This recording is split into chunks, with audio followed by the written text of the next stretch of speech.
Now, top of mind for many Manitobans has been the disruption to our lives over the past year, the COVID-19 pandemic. The province says that is their main focus. The province announced Tuesday a $1.18 billion commitment in this budget for COVID responses. Everything from personal protective equipment to vaccine rollout and education supports to restart initiatives for municipalities. Today's budget would project about a $417 million deficit without those COVID expenses. With them, the deficit looks to be around $1.6 billion. We do have a responsible plan to get ourselves back into balance in an 8-year time period, but really our focus right now is to protect Manitobans and advance Manitoba by providing some relief to businesses and individuals. About 6% of what you pay in provincial taxes and fees this fiscal year will go to COVID-specific responses. Meanwhile, the province also looking at economic recovery from the pandemic. There's a danger, and it's human nature, I suppose, that when you're in the midst of challenging times, as we all are, that you may lose sight of the long term because you're caught up in the short term. Your government and Manitobans deserve to know this has not lost sight of the responsibility we have to prepare and to plan for the future. The budget puts $62 million towards helping businesses retrain employees and developing online stores. An extra $25 million is set aside for youth job programs. For small businesses, tax relief in the form of lowering payroll tax thresholds. The budget does not include other specific supports, but officials say possible future programs would come from the $1.18 billion COVID budget. We'll have reaction from small business owners and the Chamber of Commerce later in tonight's show. Also a part of the economic bounce back plan, a record $2.1 billion for infrastructure, including roads, schools, and the new St. Boniface Hospital Emergency Department. But when you talk about recovery and you talk about the pandemic, you also have to talk about mental health. The province created a standalone department for mental health, wellness, and recovery earlier this year.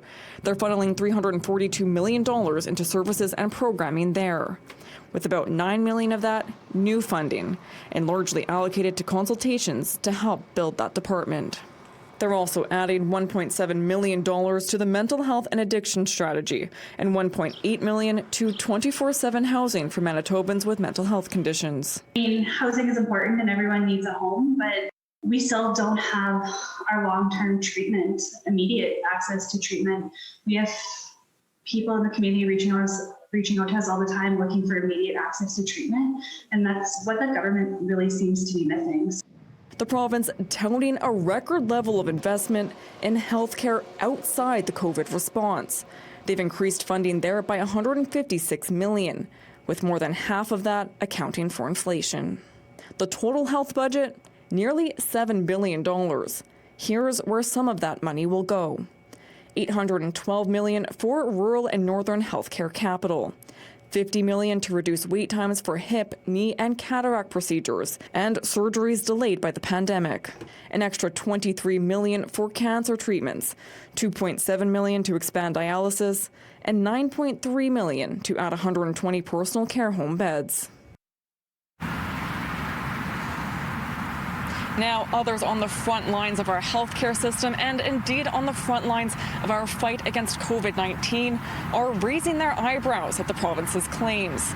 The president of the Manitoba Association of Healthcare Professionals says in a statement, when it comes to healthcare, Manitoba's budget 2021 contains a lot of numbers that don't add up. If you take away the spin, it looks like funding for the most vital areas that Manitobans count on won't keep up with the rate of inflation. Our allied health members are still waiting for increased supports and staffing to handle routine patient loads, let alone the increased demands of the pandemic.